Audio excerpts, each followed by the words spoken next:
What in the 20s is going in the on? 20s? Think about Yeah. the 20s. What Baby. plenty. What in the 20s is I going am on? here for my 20s, baby. This is the 20s. Welcome back to the podcast. I'm your host, Zama Mkize, and this is What's in the 20s, a podcast where you listen to me grow through its baby. It has been so long since I've said this. I know it probably doesn't feel like that because I've been uploading every week, but it's been a while since I've been in the studio. I've just been so busy with moving and packing and all of that it's just been consuming so much of my time. But to be here right now, I think it was also just something I wanted to mention as a sidebar, that I'm so glad I get to do this thing that brings me so much joy. You know, that I get to be in the space and literally I feel like there's a sparkle in my eye. I feel like there's just I don't know, I feel so rejuvenated and energized by the feeling of getting to be here and to do this. And I'm so grateful that I have I don't know, I guess this community or all of us that get to tune in and just fuel this kind of purpose, you know, because I think that it can be really tough if you're constantly having to show up for something that really doesn't energize you in that way, that doesn't make you feel fulfilled or whole or all of that. And I feel like today has been so exciting to just be here and even driving over here and all of that. I was just so excited. I'm oh my gosh, I can't believe that I get to do this thing that I love, that I get to really just say what's on my mind, what's on my heart, and call it a day. I'm in a great mood. But anyway, today's episode we're going to be speaking about the topic essentially is nobody is coming to save you. And this is such a tough thing that I've had to learn, you know. Growing up, I've always been shy. I've spoken about that often, you know, I'm kind of a reserved person, but I know it doesn't seem that way because I come across as extroverted or bubbly or whatever it is, but it takes me a while to feel safe to be okay, cool guys, let's talk, let's chat, let me be expressive, let me be loud, let me be all of that. I think in the beginning I'm always trying to suss out the vibes, right? You're always trying to see, is it safe here, you know, to be your real self? Is it safe here to come forth? I remember I always think about this example in grade 3. I think I was in grade 2 actually. We had a concert, you know, when they do a thing for all the grade 1s, 2s and 3s and stuff like that. And I essentially signed up to be a part of the chorus, you know, because I didn't really, it just felt too ambitious to go for one of the main roles, the leading roles and all of that kind of stuff. I was just you know what, I'm comfortable here. I don't want to pursue that. Let's just be a part of the chorus. They were yeah, you'll get to sing and all of that kind of stuff. I was yeah, sure, that's fine. And then one of the rehearsal days, I think we were about weeks already into it or something.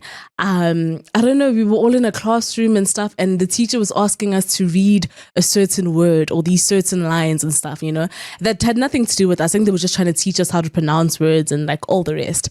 And when it came to me, you know, there was this I'm sorry, Zama, could you say that again? And I was very confused. I'm okay, cool. It was a big word. I can't even remember what it was, you know, and I said it and they were I remember the teacher going to call another teacher to come in, you know, listen to this girl speak, you know. And then before I knew it, they assigned me to be the lead of the concert, right? And I think I just started always thinking my life would be that way in terms of opportunities just coming to find me and being handpicked, you know, without me having to go and pursue it. I just kind of always assumed that what's meant for me will just be on its way to me or whatever it is without me having to go out and audition, because I didn't audition for that role, you know, I didn't sign up for it, I didn't, you know, they just really, I guess in their eyes, loved the way that I articulated certain words and all the rest, that they were no, we need you to be an actor in this thing and all the rest. And I never pushed myself to do it. And that's the thing, right? When you're a child, I think audience group participation is encouraged. The teacher has to do their best to make sure that everybody feels valued, everybody feels seen, everybody feels like they have something to offer and contribute. There's that thing where they keep trying to push you, oh, come Zama, let's do this. You'll be shy, you'll be at the back, you'll be you know, you're too scared to be me, you know, type of situation. But they do it that everybody feels encouraged, everybody feels wanted in the space. I think that's part of being in primary or in whatever it is. It's they really make an effort effort to make you feel like, oh, come on, like we want to hear what you've got to say. We want to see what you've got. We want to, and then you grow up and you realize it's not necessarily the case. People aren't waiting for you to show them something exciting, amazing, talented, skilled. People aren't thinking, like, come Zama, let's see what you've got. Like, we're trying to push you. No one is thinking like that. No, nobody is waiting for you, thinking that, once you arrive or whatever, their lives are going to change and all of that kind of stuff. And I think that's how for a lot of the time, because I was so shy, I was too afraid to be seen failing. I was too afraid to be seen trying. I was too afraid to reach out for things. I would always just wait for the right moment, wait until something made sense, wait for the right person, wait for the right relationship, wait for the right opportunity, wait for the right circumstances. I always find myself just waiting and wait because I was just always, it's terrifying, right? It's absolutely terrifying to put yourself out there and for it not to work out. It's also, I don't know, you just always hope that someone's gonna choose you, that someone's gonna pick you, someone's gonna look for you, someone's gonna scan the room and just be like, there she is, that's the person I want, there he is, that's the person I want. And there's so many things that inhibit us, so many things that slow us down, so many things that beat at our own self-confidence and all the rest, that we just feel, are we too daring to want something? Are we too daring to actually say with our hearts, straight up, and be ambitious and aggressive about what it is that we want, And I think that I became so complacent with what it is that I wanted and who I am and all the rest in life that I even started thinking that people will save me, people will defend me, people will fight for me, people will protect me, people know my heart. That thing, it's like if somebody tries to disrespect me or something, I always just assumed, I could just, for example, you can just go to the teacher and the teacher will protect you and take care of the situation, right? If there's a bully and all the rest, I knew there was somewhere I could go where someone would save me, in that situation. I knew that I could speak to my friends, and my friends are very overprotective over me, and I knew that they would just come intervene, and take care of the situation. So I wouldn't have to get my hands dirty because they love me. They're going to take care of me. And you just move with this expectation, right? That people are always going to cushion you. People are always going to provide you with a soft landing. People are always going to, because they trust you, because they trust your heart, they know your lights, they know your talent, your skills, whatever. You keep resting in the security of maybe your job, your business, your company, your family, whatever it is, that the safety net that you're so used to just resting in, right? I know that I just felt safe doing nothing and trusting that somehow the world was going to just give me what I ask for. When people say just manifest it or whatever, if you just say it, the world was just going to somehow do things for you. But I don't know, if you've been if you've been scammed, if you've been robbed, if you've had a situation happen to you that you did not deserve, I think you understand what I mean when I say that nobody really cares. And that's the most frustrating thing, right?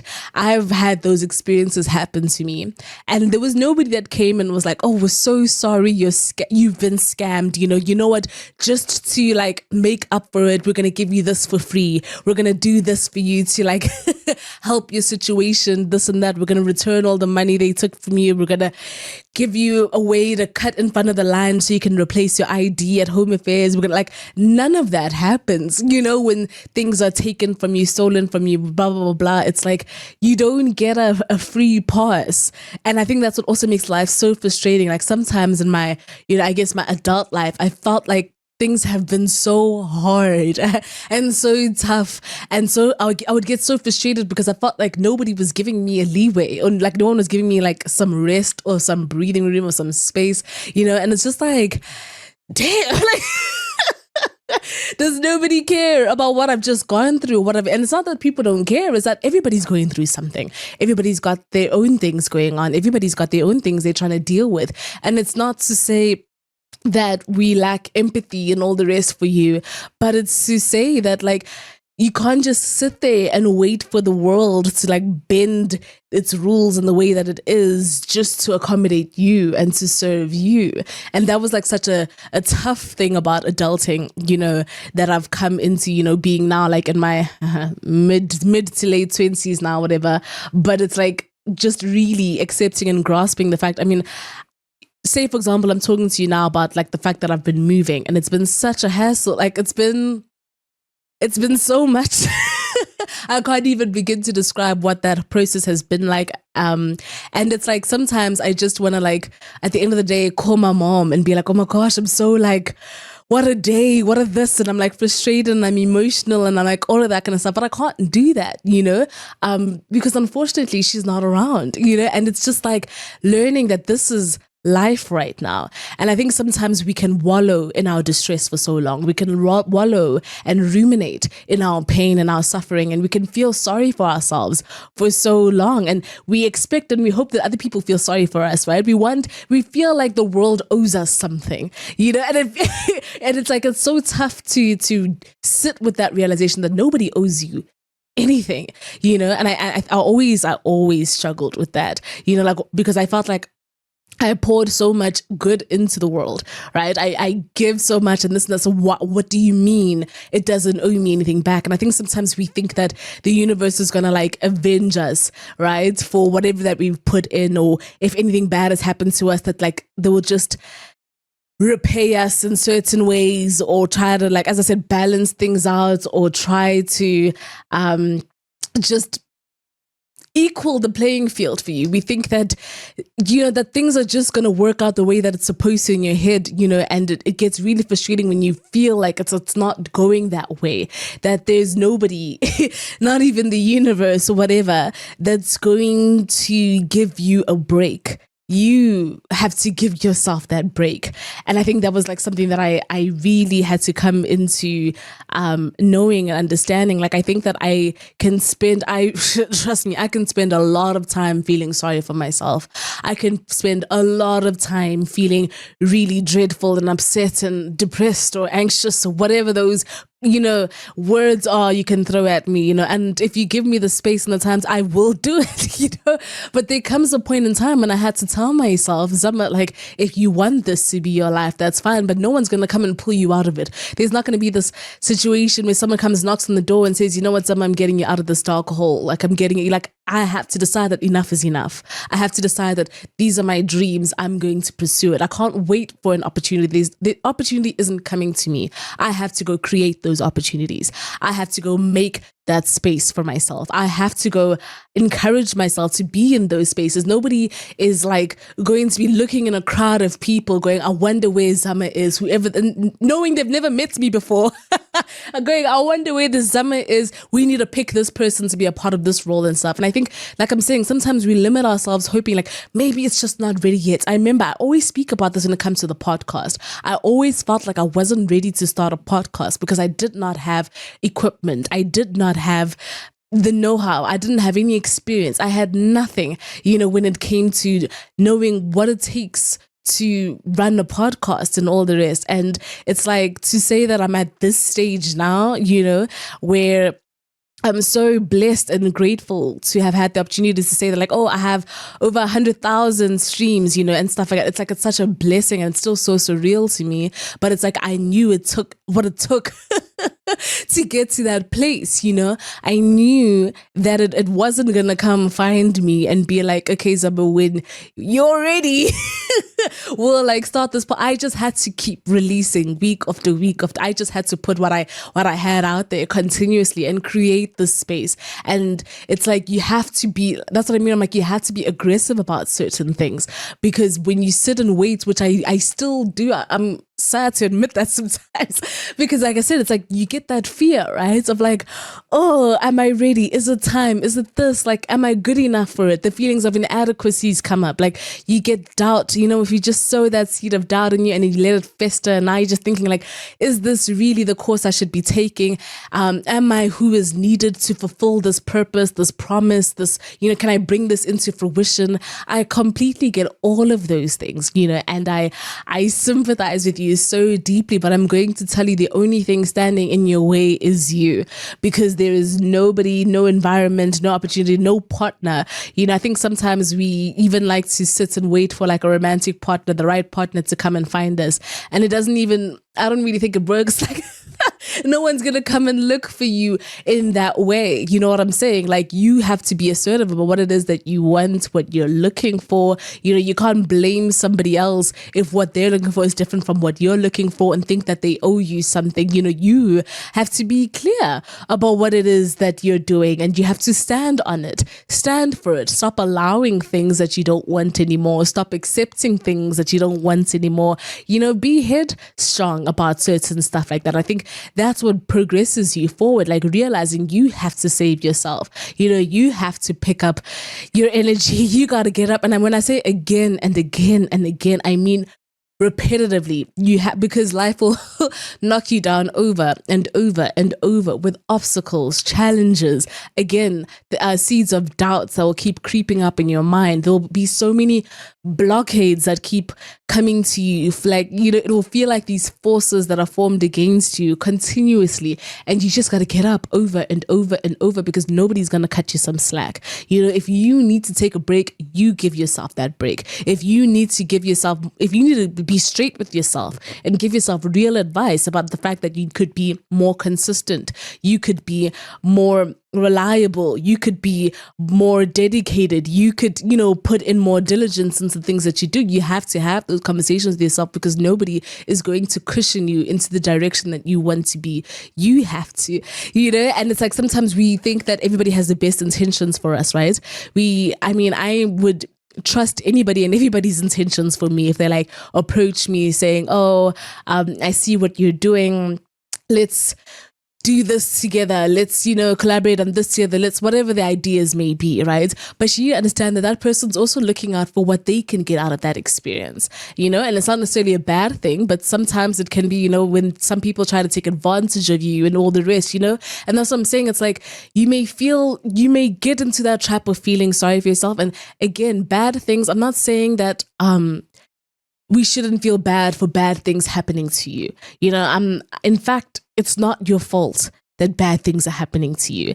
Even more so, I really do feel a sense of empathy for that, in a sense of like that it's terrible that something terrible happened to you, that someone took advantage of you, that someone misled you, that someone manipulated you, that someone made you believe that things was going to go this way and it didn't. And I truly understand that moment that you need to take to grieve things not working out in the way that you thought it would. And I do feel sorry for that, and then after that, I would truly hope that you learn how to dust yourself off and pick yourself up again, because that's the only option you ever really have, is learning how to get up, as I said, again and again and again. And it was until only for me that I learned how to save myself. I'm still learning what that looks like, because it's not a clear-cut thing that I just know. Sometimes, again, as I say, I go back into wallowing and just feeling so like, why is life so hard? Why do I have so many things to do? Why is, what I'm saying? But it's like learning that if I don't save me, no one will. If I don't care for me, no one will. And there's nobody that cares about the things that you're passionate about more than you do. So don't think that just because somebody believes in you or sees something in you, that they're going to change your life for you. It's like you really have to make sure that you're in a position where you can take that step first, where you can validate yourself first and value yourself first. Because when you give other people the opportunity to do that, what you're doing is you're giving other people the opportunity to decide what your value is, other people the opportunity to decide what you're worth, other people the opportunity to decide what they feel is okay for you.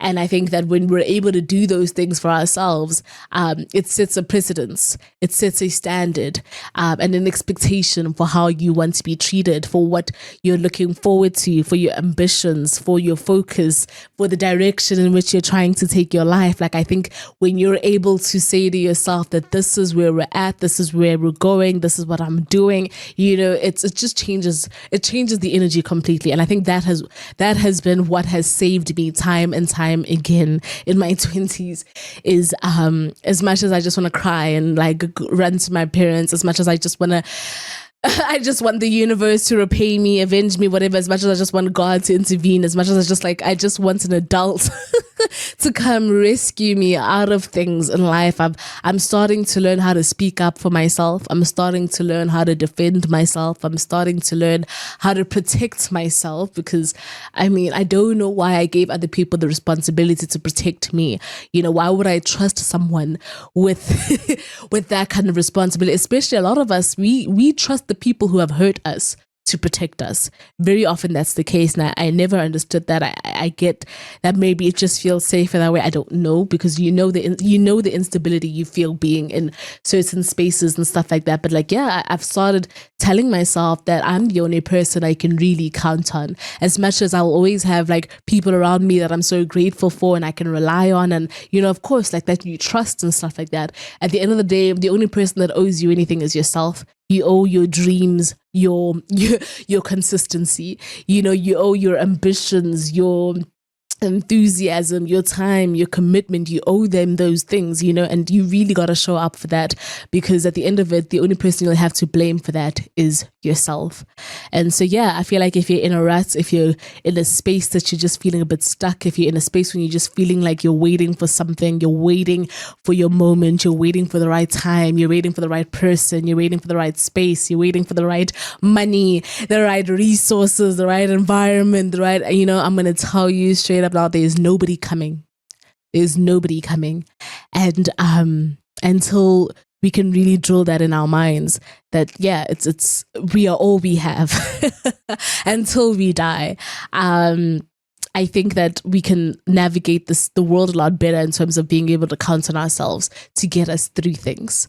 And it's doing it's doing wonders for me, I'm telling you that. But as always, I'm sending my love. Goodbye. What in the 20s is going on? In the 20s, about yes. the 20s, baby. Plenty. What in the 20s is I going am on? here for my 20s, baby. This is the 20s.